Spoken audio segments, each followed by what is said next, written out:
So welcome back to the next session, and this is a continuation of the previous session in which we are discussing this empire thesis by Michael Hart and Antonio Negri.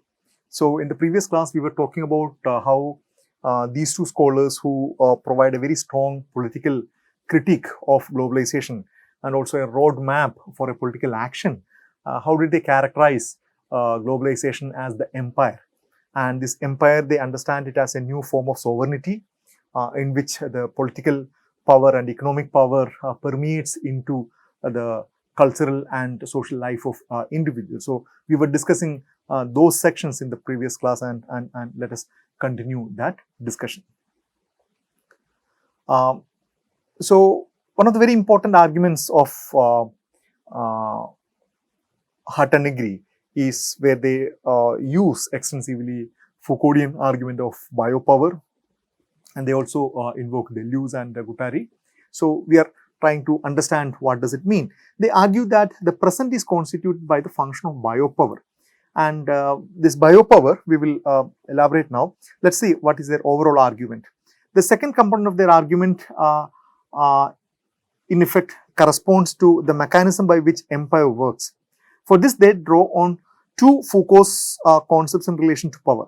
One is biopower and the society of control. We will elaborate these two topics down just maybe in the next very slide.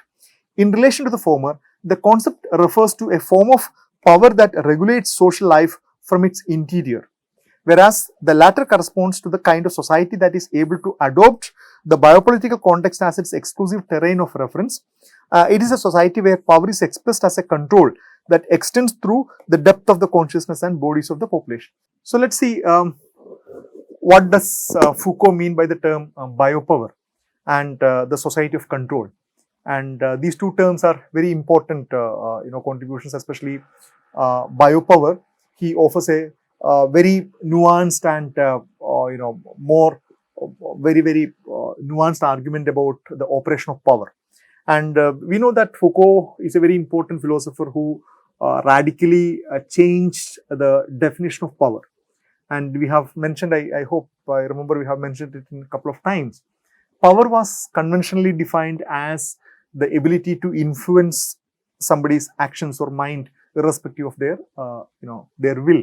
This is a very kind of a very conventional definition, mostly provided by Weber, Max Weber. So power was seen as something that has a source and which is acting upon somebody.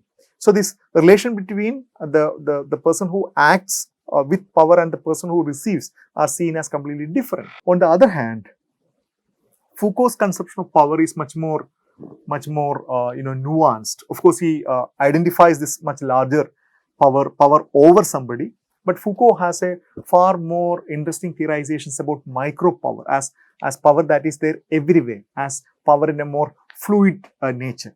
For example, he brings in the very interesting connection between power and knowledge. Okay, so how knowledge is connected with power, and how knowledge many times is a product of power, but also how knowledge has the ability to be the site of the power. So his Foucauldian understanding of power, and especially when you read it along with the Gramscian understanding of power, it offers a far more nuanced understanding of the way in which power works. So here Foucault brings in the way in which modernity brought in new forms and formats of power in order to control its subject population. And one of the very fundamental arguments of Foucault is that the modernity has they have succeeded in creating docile subjects, okay, people who are controlled already, people whose bodies are controlled, people whose thinkings are controlled, people's imaginations are controlled through a series of through a series of mechanisms, which he uses the term governmentality and a number of other terms. So biopower is literally having power over bodies. So what do we mean by this term power over bodies? It is an explosion of numerous and diverse techniques for achieving the subjugation of bodies and the control of population. So from looking at the population, the subject population as a mere agglomeration of people, okay, Foucault argued that the modernity succeeded, okay, in developing a host of technologies, a host of disciplines and a host of institutions through which these population have been controlled, they have been reared, they have been disciplined in a particular way. And this includes your intervention in education, your intervention in health, intervention in through say maybe vaccination, through medicine, through religion, and through a number of other institutions. You really you have really succeeded in having control over the population. So a group of people, your population is not merely a set of people who simply act on their own whims and fancies and ideas and other thing. You are able to generate, you are able to create a population who are well disciplined and who can be controlled, who are malleable, who are very, very docile in their character. So Foucault's own quotation. By this I mean a number of phenomena that seem to me be quite significant, namely the set of mechanisms through which the basic biological features of human species become the objects of a political strategy or a general strategy of power. So what does he mean by these basic biological features?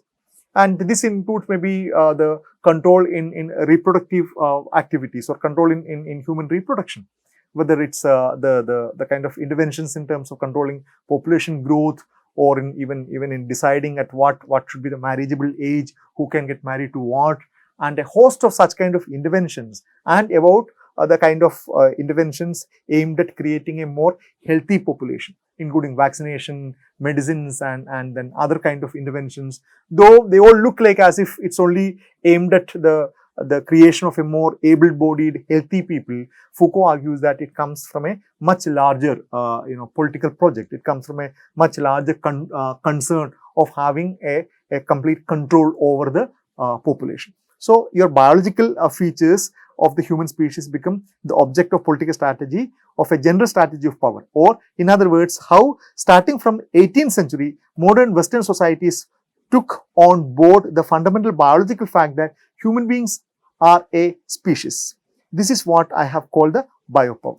So this particular argument that the power is not only a political power or economic power, but power works through these kind of institutions, power works through this kind of scientific technologies, power works through this kind of policies, is been one of the most important arguments of Foucault. You know that his studies on sexuality, his studies on prison, his studies on madness, this is exactly his project.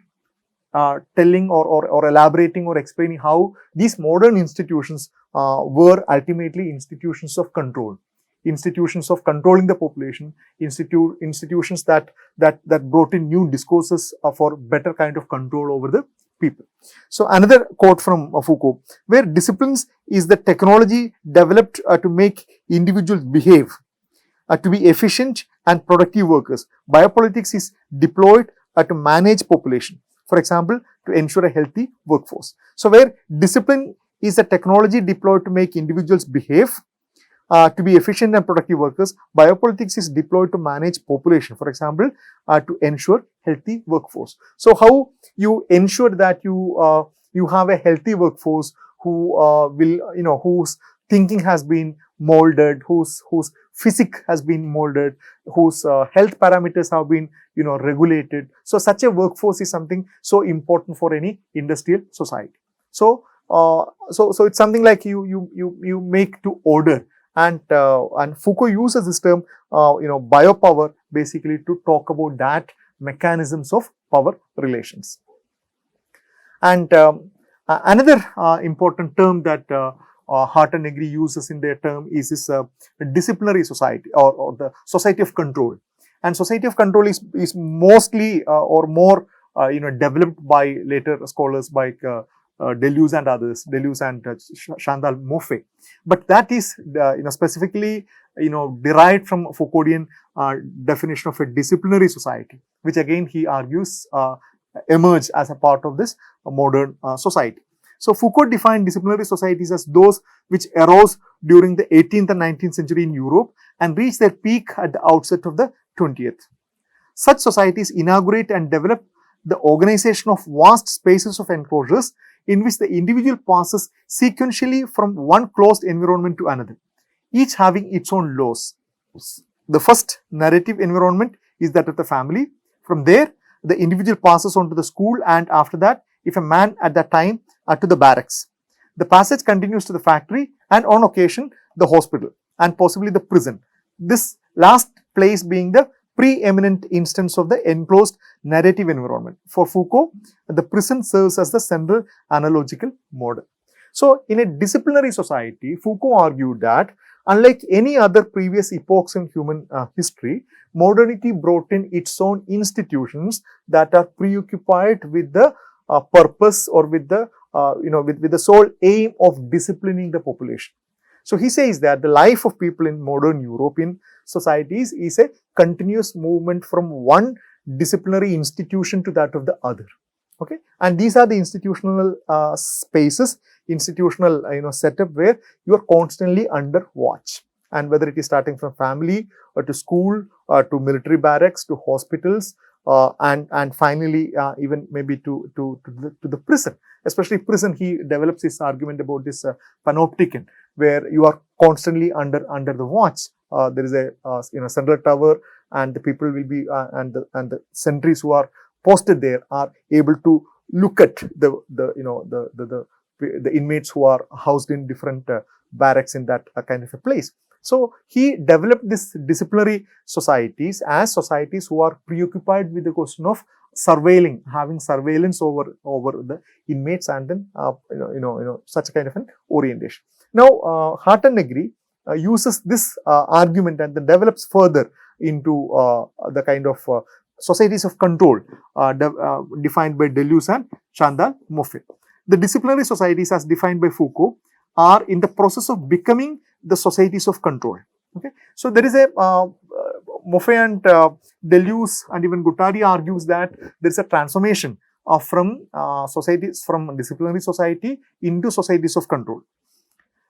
Condense. This transition, which does not necessarily imply a complete replacement or displacement, is marked by the emergence of new paradigms of power.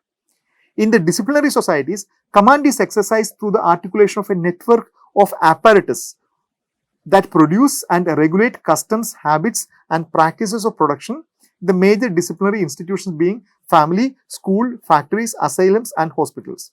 In societies of control, however, command is immanent to the social field, distributed to the minds and the bodies of the citizen. It's a very important argument.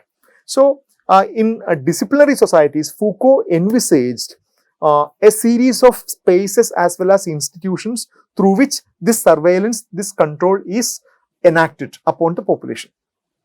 Okay, so you have family, then you have school, you have church, you have asylums, you have prisons, you have military barracks. So these are the institutional mechanisms and institutional major institutional techniques and apparatus through which you are disciplined. Okay, so here the importance is given to the distinct institutional spaces and apparatus, and techniques which were kind of introduced very consciously for this purpose of disciplining the people. In a society of control, what Deleuze and others argue that you simply do not require these institutional spaces as extra spaces. Rather, these mechanisms of control are already ingrained in the society itself. Okay, these you don't really require, or of course it's not a complete displacement or replacement of these institutions, but more importantly, the societies themselves have learned to incorporate, or the mechanisms of control have been incorporated in the social, cultural and biological life of the population itself.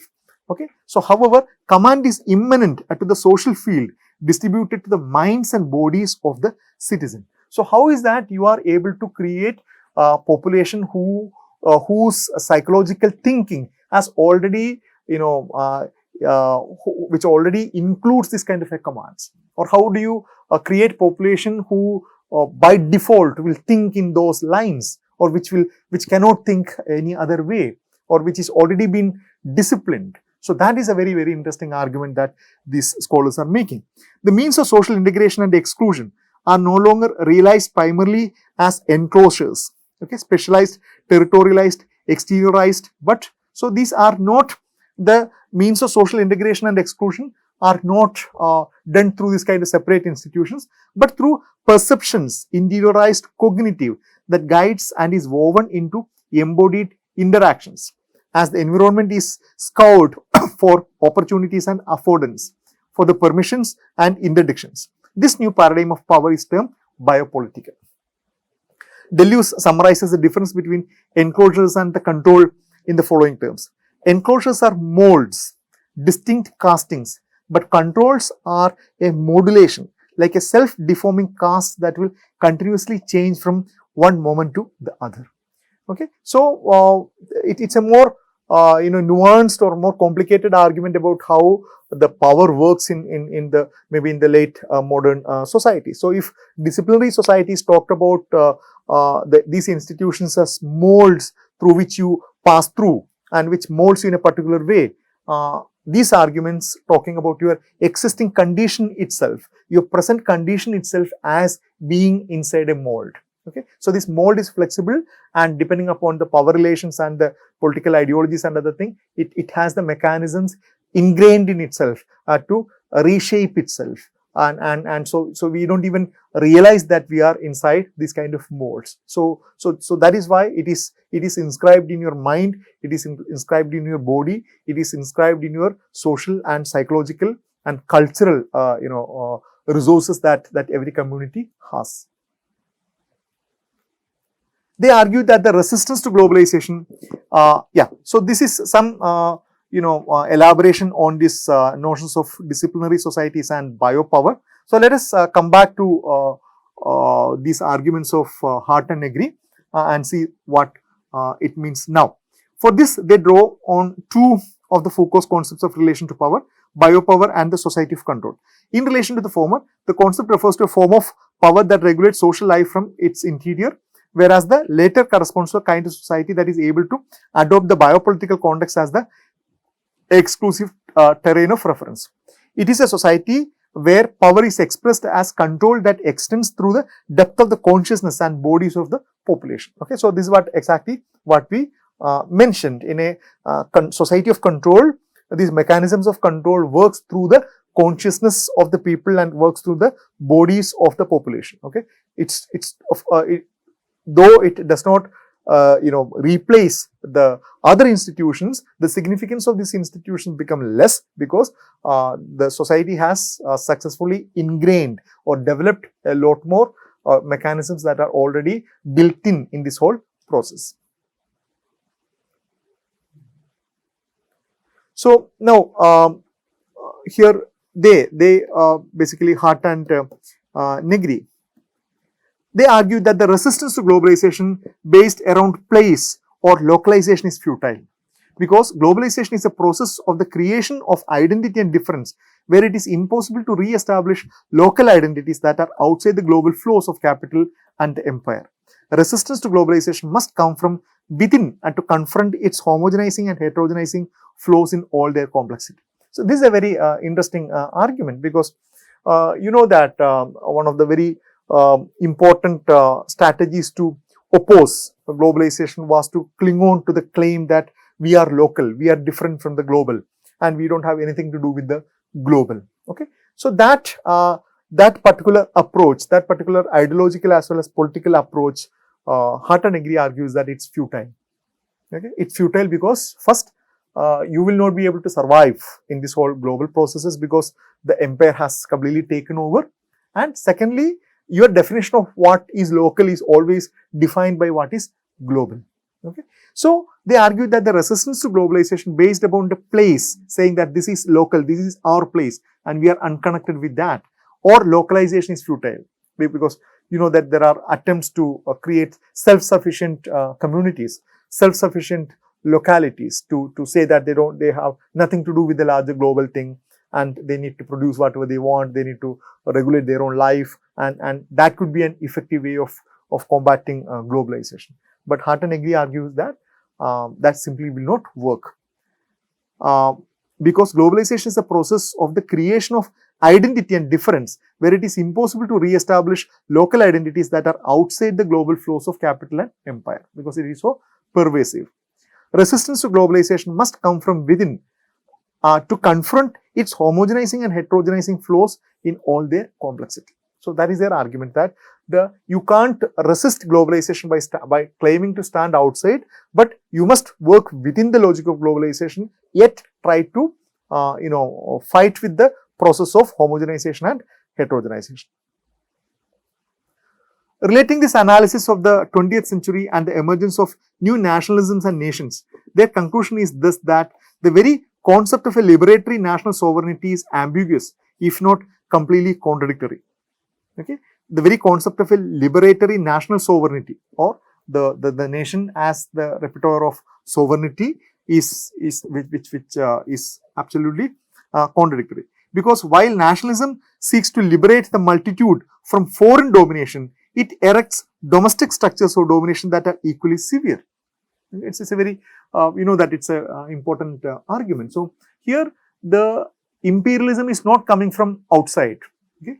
You are not really worried about the invasion, political direct or indirect invasion of a foreign rule against which your nation is supposed to protect you, isn't it? That's how the old logic worked, that your nationalism, you have commitment to your own nationalism because it promises to keep you safe from the external aggression. Okay, but here what Hutt and Negri argues, that in the era of globalization as empire, the worry is not only or not about the external aggression, but your own domestic situation could be equally bad. It could be equally exploitative.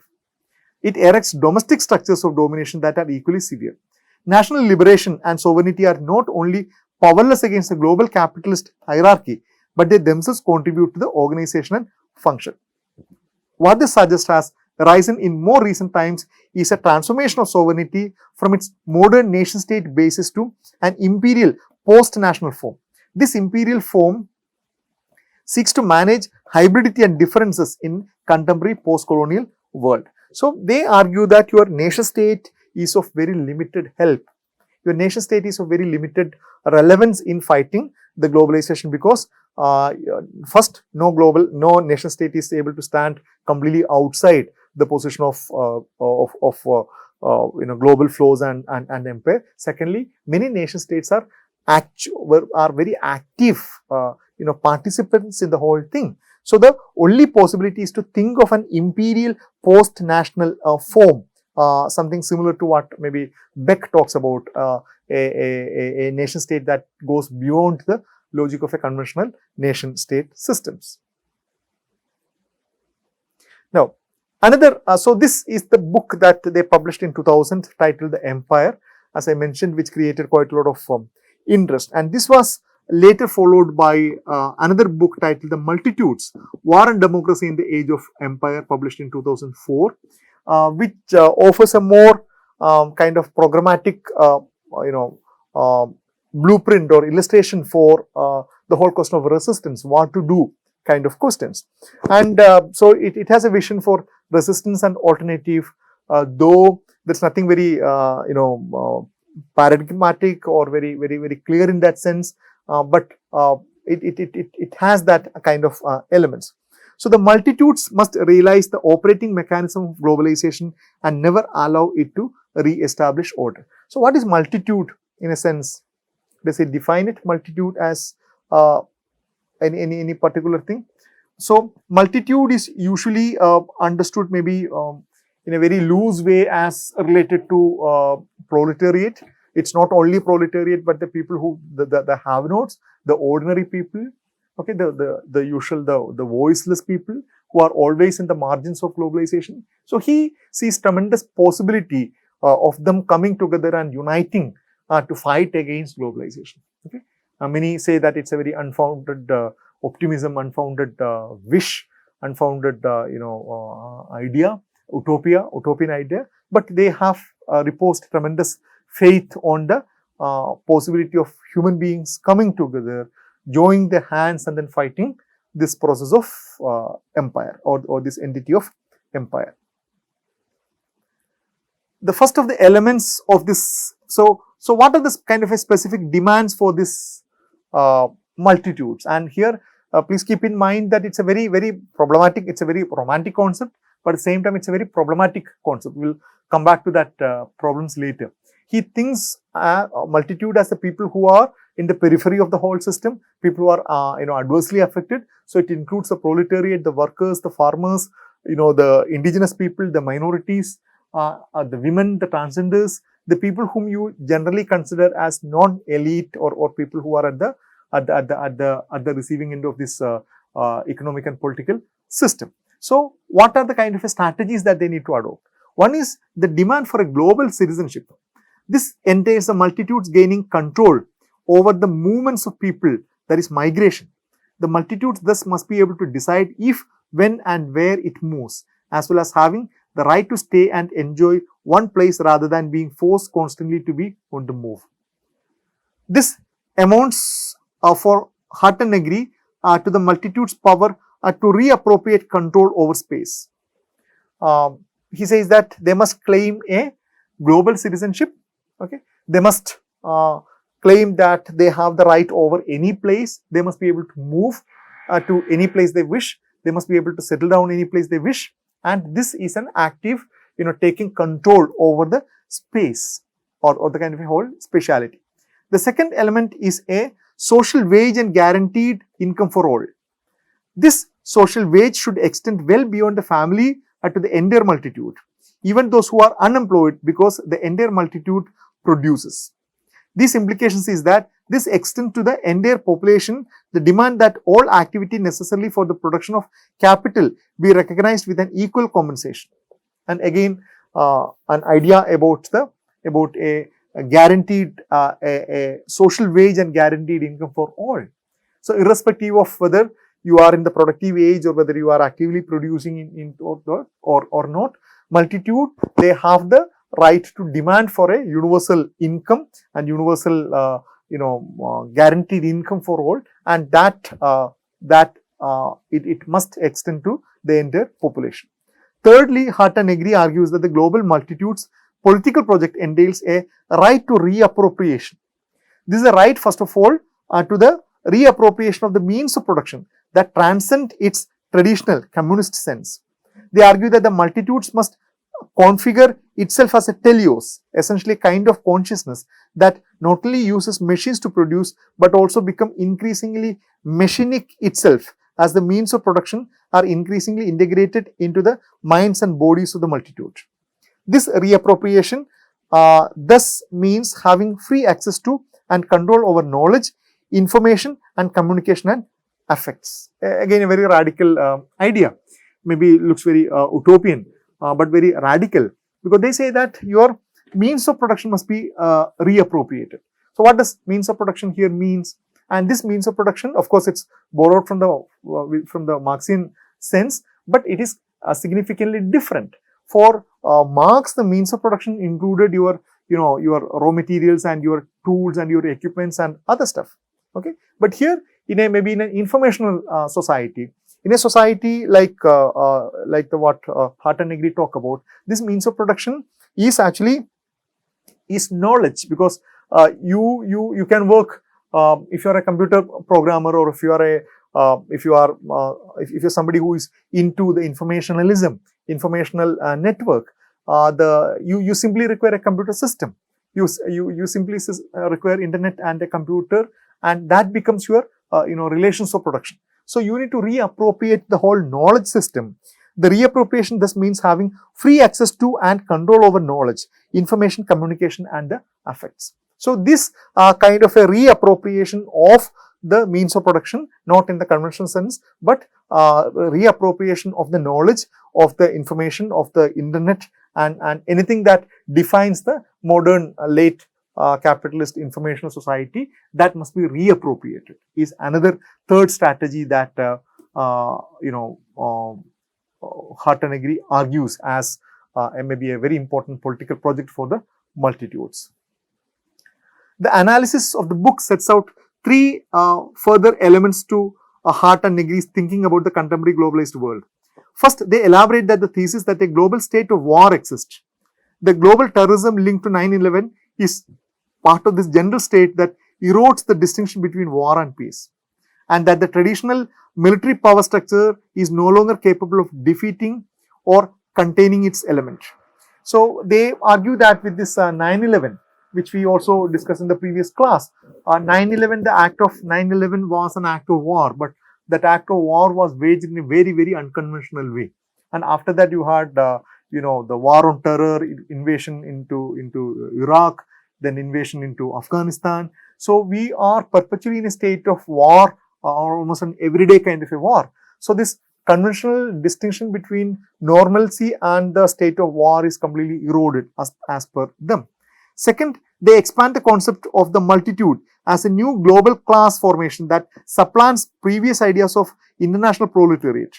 Importantly, they suggest that it is also a concept of race, gender and sexuality differences, and that is the common subject of labor, the real flesh of postmodern production. When this flesh is imprisoned and transformed into a body of global capital, it finds itself both within and against the process of capitalist globalization. So they expand this definition of multitude, because even in Gramscian or Marxian arguments, the have-nots or the real agents of social change were the conventional proletariat, the working class people. Okay, but we know that when Hart and Negri theorized, they are theorizing in 1990s, when all this identity politics makes a huge noise or huge impact on social theorization. So they include class and sexuality, race, gender as a part of that, and then include it in the definition of multitudes. Third, they argue that despite the fact that the end of Cold War was supposed to be the ultimate victory of democracy, today the concept and practices of democracy are everywhere in crisis. I don't think I need any explanation on that.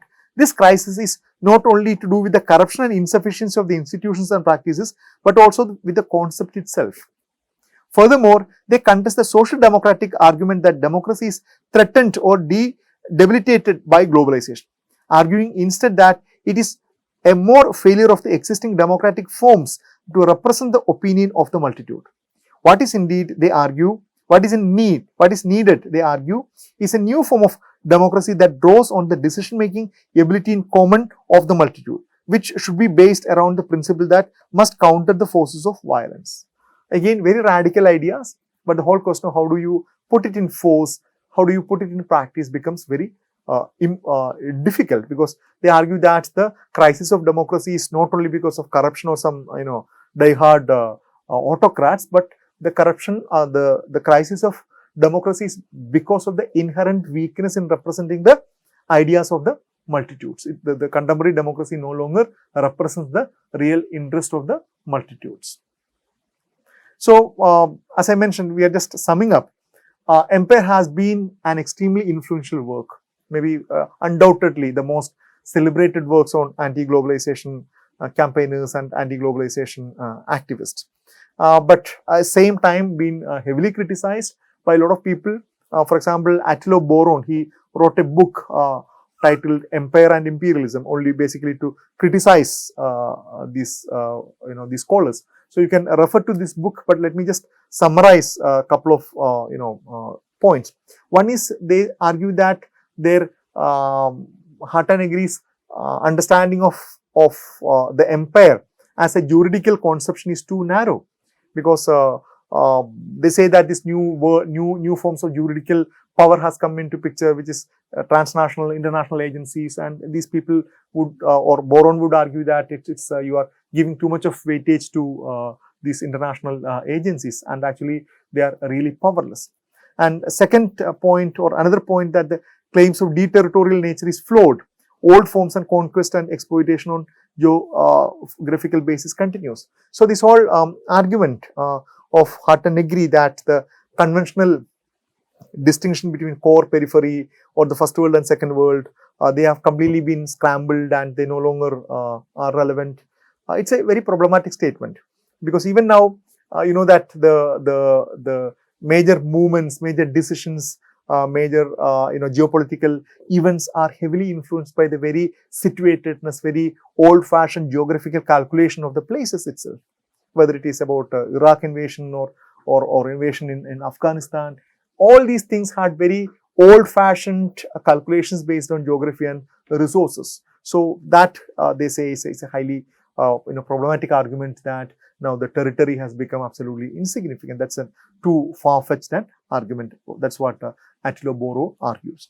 And then the conception of multitude is too problematic as it's an assemblage of social groups which often conflicting interests and ideologies, which I don't think that I need to elaborate this.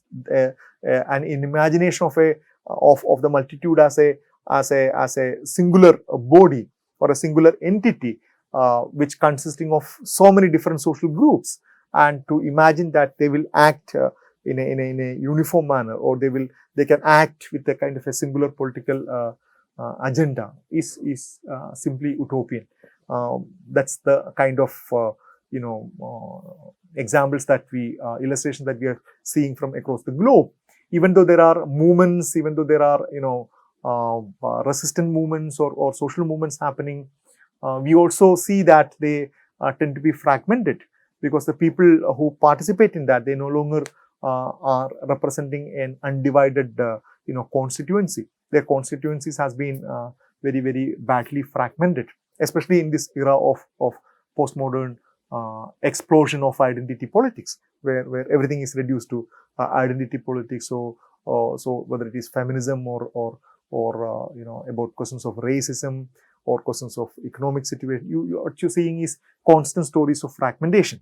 So in such a situation, to think of multitude as a disaggregate category and having political agency which is capable of doing anything substantive at a global level, okay, that's a very, very problematic point. Maybe you will be able to talk about very specific instances in national scenario, in national places, and then may be able to operationalize this whole concept of multitude at a given space. But to think of a global multitude or even regional multitude becomes highly problematic. Okay, so Attilo Boron, he lists out maybe 7 to 8 important points of criticism. So take up, maybe have a look up for the material and then read that. But let me again summarize, conclude by saying that their work continues to be very influential empire thesis. And so let us stop here, and we'll meet again for the coming class to complete this discussion for this particular week. Thank you.